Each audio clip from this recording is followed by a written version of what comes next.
Error. I am Japa, and this is a view of the Tower Fortress Succession game in Armok Vision. We start off here and this hole that I have made in a previous turn. We have here a bridge going across with a cat halfway crossing, and some dwarfs here. Dwarf moonbathing by the swimming pool. What is? I do not know what that is. With a few statues, picturesque statues to make the place look nice, a little diving board. Very, very beautiful, very relaxing. You can almost hardly tell that inside there was that. I do not know what this is. This hole, you see, is my attempt at trying to get through the very, very muddy, moist soil. If we go down a little bit, you can see one of the only wells in the fortress. It has to be carefully protected from the cold, harsh winter. Otherwise, it gets frozen solid. This, however, is a much more tropical area, this pond. Therefore, it does not get frozen solid. If you come over here, you will see Tower Shipcat. It is a tower, and it is also a cat. It is very big for a cat, but very small for a tower. What can I say? Some things are two things at once. We have here a few windmills providing power for maybe many pumps like this place. And here we have Casa del Polo. This is the smiley face tower, which some dwarf here isn't wooden seized, loitering around like some useless busybody. Over here we have the animal pasture of lots of camels, a giant leopard named Arrow Weavers, another giant leopard, some alpacas, lots of very fuzzy creatures. And then here we have the rest of Casa del Polo. Solid gold, glittering in the moonlight, middle finger. Why is he giving the middle finger? I will show you. Because you see over here, above Tower Shipcat, is Tower Chicken. This Tower Chicken was built here to crap magma onto Tower Shipcat. The magma is gone, but Tower Chicken remains, because Tower Chicken always remains. Here we have the magma pumps supply. It pumps magma to the forges in the tower. There are many windmills on top. If you go down a little bit, below the windmills, there is the machinery. And below the machinery, there is the dry magma channel. Here is a pump, and then here is the magma channel, which brings magma all the way to the tower. Inside this tower is metal tongue sides with way too many pets. I do not know what all these animals are, but I think they are all the pets of Mebel Tongsalves. I will need to have a talk with Mebel Tongsalves. Beth, Splash Drafted, is sleeping underneath her bed. Very, very bad. There is no place to sleep. We go over this way, we have here the interrogation room. You see, on both sides there is closable drawbridges. And on the other side of the interrogation room is Sunju Craftworks, the were lizard. Every full moon, such as tonight, where is this full moon? Let's see. Yes, full moon right here. Every full moon, such as tonight, she turns into a fearsome lizard and interrogates people for crimes.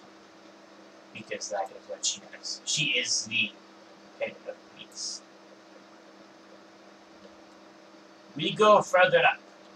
The Z Tower.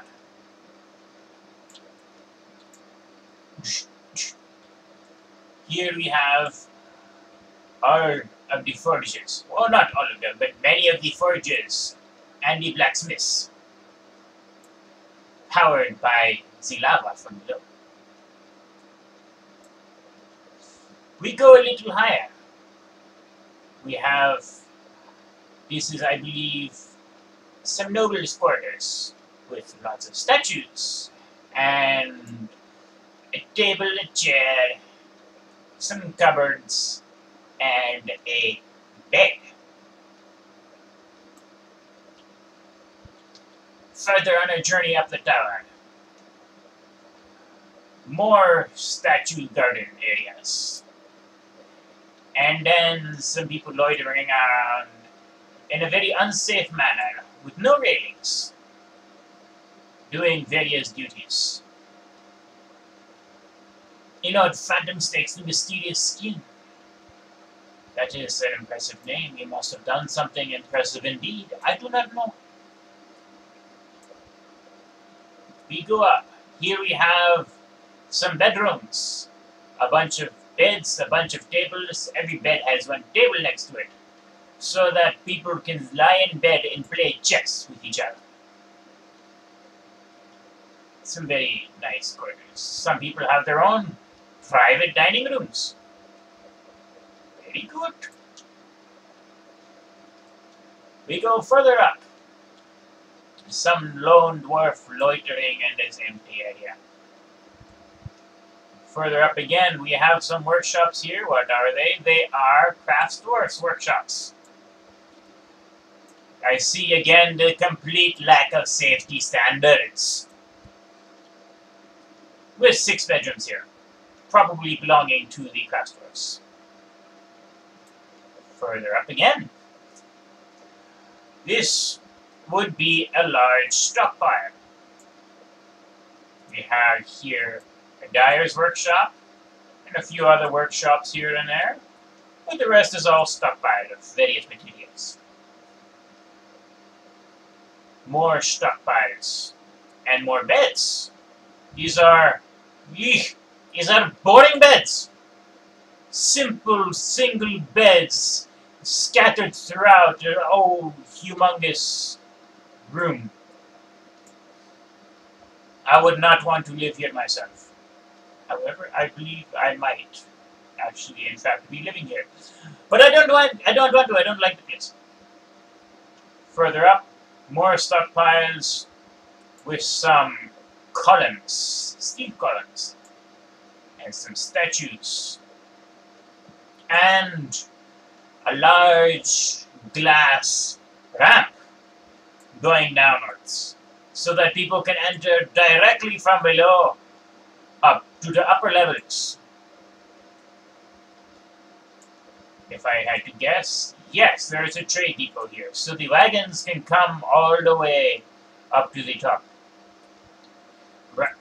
Well, if they can manage to come up this very slippery green glass ramp. Higher again, we shall go. Here is a floor magically constructed out of ice.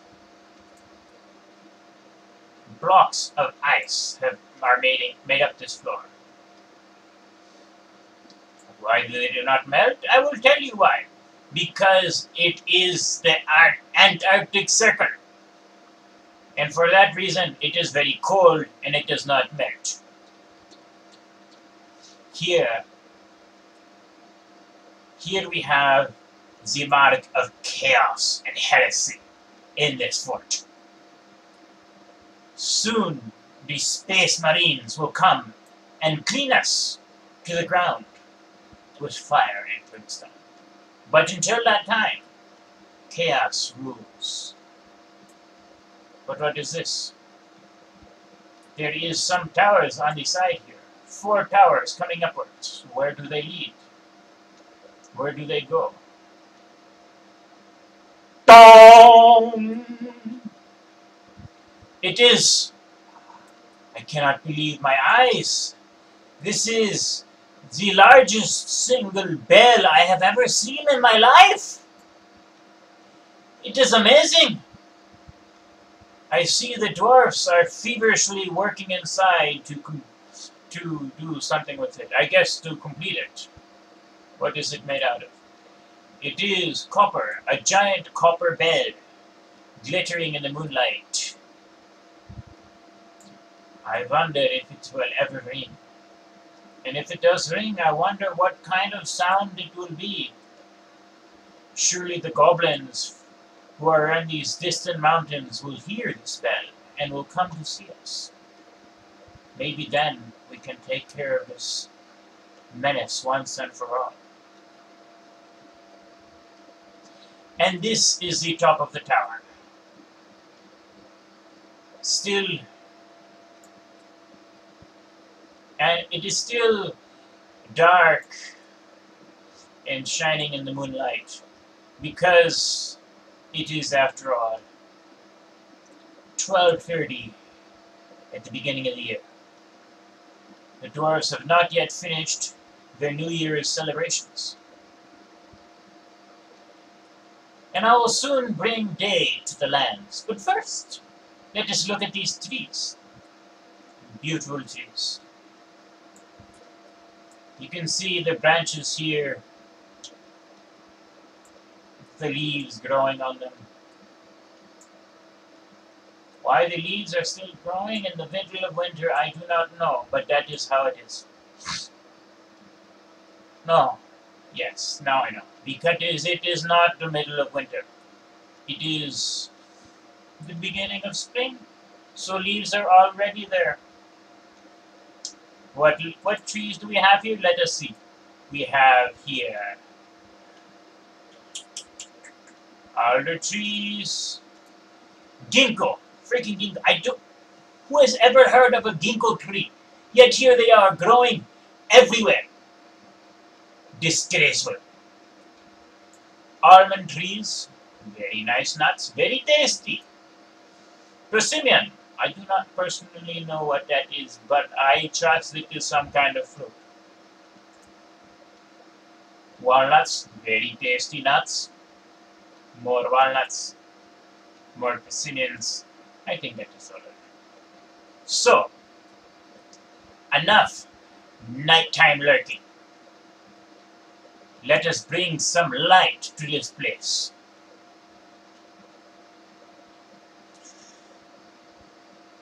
Right now, it is midnight. But I think I will rise up the sun. Rise! Rise! Dun, dun, dun, dun. Wait. Dun, dun, dun, dun, dun, dun. Much better. Much, much better.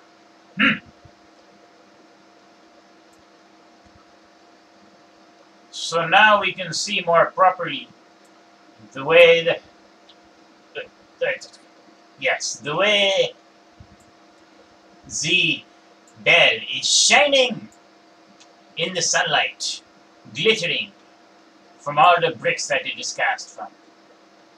Because this is not merely made out of...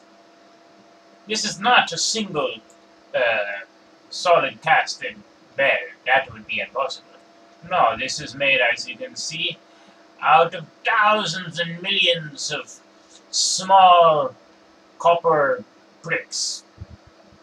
melted together, welded together, to make the greatest bell of dwarven kind.